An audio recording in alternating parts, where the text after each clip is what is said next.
Hello everyone, welcome back to my channel Easy Learning with Himal. So this is your video for class 12 students and class 12th you already know मैंने already term 1 के हिसाब से आपको literature और writing section पढ़ाना शुरू कर दिए। ठीक है, दोनों की प्लेलिस्ट डिस्क्रिप्शन बॉक्स में चेक कर लेना। उसी तरीके से अब मैं जो आपको नेक्स्ट लिटरेचर का टॉपिक पढ़ाने वाला हूँ that is lost spring part 2। मतलब हमने पार्ट 1 में साहिब वाली स्टोरी टर्म 1 के हिसाब से प्रिपेयर कर ली थी, अब हम पार्ट 2 प्रिपेयर करेंगे अकॉर्डिंग टू योर टर्म 1। तो बेसिकली मैं आपको कैसे प्रिपेयर करा रहा हूँ बच्चे, मैं लिटरेचर का हर चैप्टर आपको शॉर्ट नोट्स की हेल्प से पढ़ा रहा हूँ कि जो इंपॉर्टेंट चीज़ें हैं चैप्टर के बीच में से वो मैंने शॉर्ट नोट्स बनाए हैं। These are my handwritten notes और इसी से मैं आपको पूरा चैप्टर रिवाइज करवा दूंगा।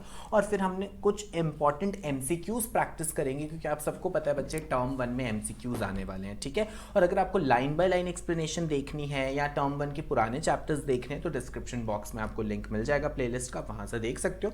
तो चलो स्टार्ट करते हैं पार्ट 2 ऑफ लॉस्ट स्प्रिंग, जिसका जो टाइटल है इस पार्ट 2 का that is I want to drive a car. और ये किसकी स्टोरी है? ये मुकेश की स्टोरी है। This is a story of a boy Mukesh. ठीक है, सो चलो स्टार्ट करते हैं शॉर्ट नोट्स की हेल्प से।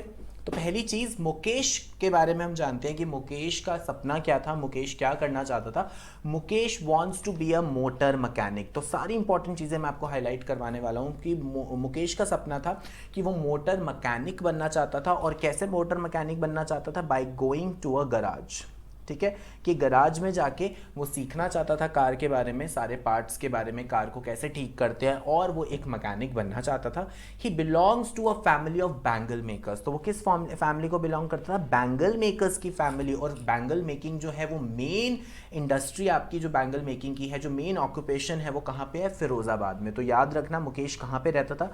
फिरोजाबाद में रहता था। बैंगल मेकिंग बिजनेस से उसकी फैमिली और बल्कि जितने भी लोग थे वो उसी चीज़ में इन्वॉल्व थे, बट उनको प्रॉफिट्स बहुत कम होते थे। उनकी जो लिविंग कंडीशंस थी वो काफ़ी ज़्यादा पैथेटिक थी। ठीक है, हेल्थ कंडीशंस उनकी काफ़ी डिट्रॉय हो चुकी थी। मतलब ये जो बैंगल मेकिंग इंडस्ट्री है फिरोज़ाबाद में, इसकी वजह से लोगों को काफ़ी मुश्किलें होती हैं। ठीक है, आगे बात करते हैं। मुकेश का जो घर था, Mukesh house was the half built shack. मतलब जो कच्चा हाउस होता है, जो प्रॉपर्ली बिल्डअप नहीं होता, जिस दरवाजे टूटे हैं, वॉल्स पुरानी हैं, मतलब हाफ बिल्ड शैक था। Inside the home a woman is cooking food for the whole family. एक लेडी थी जो पूरी फैमिली के लिए खाना बना रही थी, और वो कौन थी? मुकेश के एल्डर ब्रदर की wife. So she was Mukesh Elder brother's wife, जो पूरे घर का जो है ध्यान रख रही थी और वो सबके लिए मील प्रिपेयर कर रही थी। Mukesh grandmother who saw his husband go blind says that it was his destiny to go blind. तो मुकेश की ग्रैंड मदर बताती हैं बेसिकली हमारे नरेटर को, एनिस जंग को, कि उन्होंने खुद देखा है अपने हस्बैंड को टू गो ब्लाइंड। क्यों? क्योंकि जब आप क्या कर रहे होते हो, जब आप फर्नेस में काम कर रहे हो, जब आप बैंगल्स बना रहे हो, जब आप ग्लास फर्नेस में काम कर रहे हो, तो उसकी जो रेज होती हैं वो आइस के लिए काफ़ी डेंजरस होती हैं। तो वो कहती है कि उसकी डेस्टिनी थी, क्योंकि हमारे जितने भी पुराने लोग हैं, जो भी हमारी जनरेशन्स और जनरेशन्स है, सब इसी इंडस्ट्री से बिलोंग कर रही हैं, सब बैंगल्स ही बनाती है। और सबके साथ अल्टीमेटली यही होता है, बैंगल्स बनाते बनाते उनकी आई साइट जो है चली जाती है।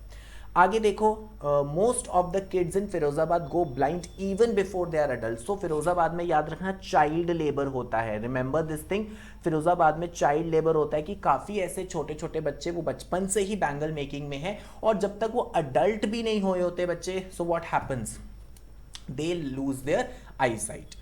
अब एक और गर्ल के बारे में बात करती है हमारी ऑथर सविता। क्या है? एक यंग वुमेन है who's helping an old lady to make bangles. तो वो देखती है कि एक ओल्ड लेडी बैठी है, उसके साथ एक young girl 12 to 13 years old girl उसके साथ बैठी हुई है, और वो उसकी बैंगल मेकिंग में हेल्प कर रही है। The old lady has not eaten a full meal. मतलब यहाँ से पता चलता है कि she was in a very poor state, वो काफ़ी पुअर स्टेट में थी।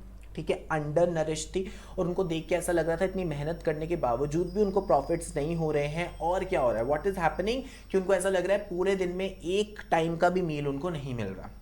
हर husband only knows about bangles. तो उससे पता चलता है नरेटर को कि उस ओल्ड लेडी के हस्बैंड ने भी यही काम किया है, क्योंकि उनके हस्बैंड को भी सिर्फ एक ही चीज़ आती थी, क्या है? वो bangles banana.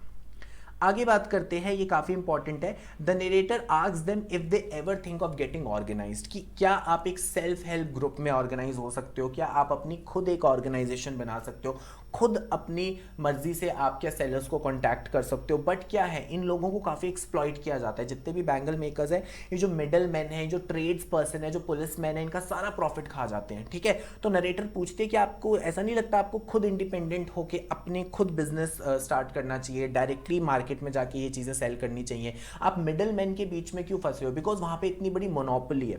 These rich people, ठीक है, they are exploiting the poor people, खुद अपने प्रॉफिट्स कर रहे हैं, they are giving them very little profit. ठीक है, तो जब वो उनसे पूछती है कि आप खुद से ऑर्गेनाइज क्यों नहीं होते, तो वो रिप्लाई करते हैं the police will target them for doing something illegal. वहां पे पुलिस भी उन ट्रेड्समैन मिडिल मैन के साथ मिली हुई है कि अगर हम खुद से ऑर्गेनाइज होंगे, पुलिस बोल देगी कि आप कुछ इलीगल काम कर रहे हो।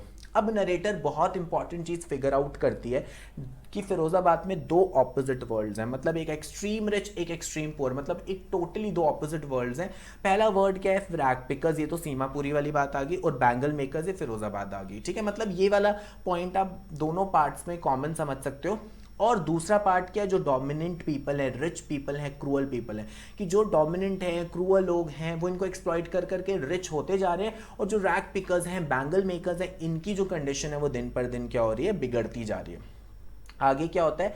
The narrator is happy to see daring flashing in Mukesh eyes. But narrator को काफी अच्छा लगता है देख के कि मुकेश ने अपने आप को सप्रेस करके नहीं रखा है। मुकेश की आंखों में एक ड्रीम है, ड्रीम होना बहुत जरूरी होता है। मुकेश का माइंडसेट ऐसा नहीं है मैं बैंगल मेकिंग करूंगा, उसकी आईज में नरेटर को एक ड्रीम दिखता है।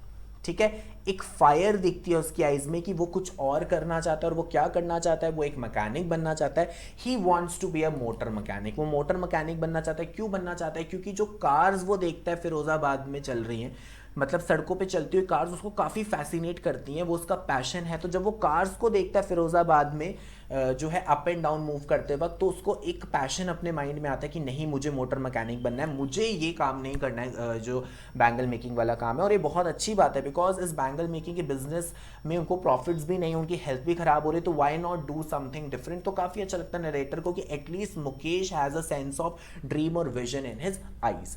सो that was all about your part 2। मैंने सारी इंपॉर्टेंट चीज़ें आपकी डिस्कस कर ली। अब हम कुछ MCQs कर लेते हैं और इस पूरे पार्ट 2 को अच्छे से हम फिनिश करते हैं। Mukesh wants to learn to become a motor mechanic by. Mukesh कैसे मोटर मैकेनिक बनना चाहता है?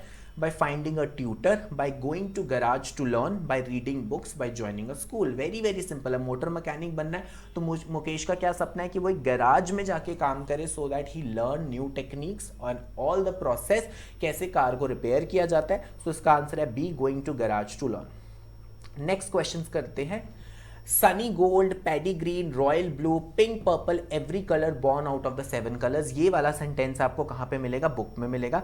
अब वो पूछ रही है किसको रेफर कर रही है, किसके कलर्स के बारे में बात की जा रही है? क्लोथ्स के, बर्ड्स के, बैंगल्स के, बिंदीज की। बहुत सिंपल है। फिरोजाबाद किसके लिए फेमस है? बैंगल मेकिंग बिजनेस के लिए फेमस है। तो यहाँ पे डिस्क्राइब किया गया बैंगल्स के डिफरेंट डिफरेंट कलर्स को। नेक्स्ट क्वेश्चन करते हैं बच्चे। The frail woman in Mukesh house is his. Frail मतलब वीक, जो वीक अंडर नरिश्ड वुमेन उनको मुकेश के घर पे दिखती है, वो कौन है? मुकेश की मदर है, एल्डर ब्रदर वाइफ है या सिस्टर है? तो हमने अभी डिस्कस किया था कि वो मुकेश के एल्डर ब्रदर की वाइफ है, तो आंसर क्या होगा? बी। अगला important question, what are the hazards of working in glass bangle industry. मतलब क्या नुकसान है, क्या नेगेटिव पॉइंट्स अगर आप बैंगल इंडस्ट्री में काम करते हो? पुअर हेल्थ, इम्पेयर्ड विजन मतलब आंखें खराब हो जाती हैं, मिजरेबल लाइफ मतलब पावर्टी से भरी हुई, पैथेटिक लाइफ, या ऑल ऑफ दीज। तो आप क्लियरली बता सकते हो सारी चीजें हैं बच्चे। पुअर हेल्थ हो जाती है, ठीक है, विजन नहीं रहती, लाइफ भी मिजरेबल रहती है, मतलब ये सारी चीजें। तो इसका आंसर आएगा ऑल ऑफ दीज। ये सारे हैजार्ड्स हैं working in glass bowling industry. Next, who employees the local families of Firozabad. Firozabad की लोकल फैमिली को किसने एम्प्लॉय किया हुआ है? मतलब फिरोजाबाद की सारी लोकल फैमिलीज क्या काम कर रही हैं? ब्यूरोक्रेट्स के अंडर काम कर रही हैं, मर्चेंट्स के अंडर काम कर रही हैं, पॉलिटिशियंस के अंदर काम कर रही हैं, ग्लास बाउलिंग इंडस्ट्री के अंदर काम कर रही हैं। Very simple, glass bowling industry के अंदर काम कर रही हैं। और ये ग्लास बाउलिंग इंडस्ट्री क्या करती है? ये बैंगल्स बनाती है। तो बैंगल मेकिंग इंडस्ट्री में ये सारी फैमिलीज काम कर रही हैं। So that was some of the important questions बच्चे। और अगर आपको इसके नोट्स चाहिए PDF फॉर्म में, तो मेरा टेलीग्राम चैनल बच्चे ज्वाइन कर लेना। So connect to me on my Telegram channel, ठीक है। और उसके अलावा अगर आपको डाउट्स भी पूछने हैं मुझसे कनेक्ट करना है तो आप मेरे इंस्टाग्राम पे भी मुझे ज्वाइन कर सकते हो और मेरी ईमेल आईडी के थ्रू भी मुझे कांटेक्ट कर सकते हो। इन सब के लिंक्स बच्चे मैंने डिस्क्रिप्शन बॉक्स में डाल दिए। और राइटिंग सेक्शन, ग्रामर, लिटरेचर, कुछ भी क्लास 12 आपको देखना है, सारी प्लेलिस्ट डिस्क्रिप्शन बॉक्स में मिल जाएंगी।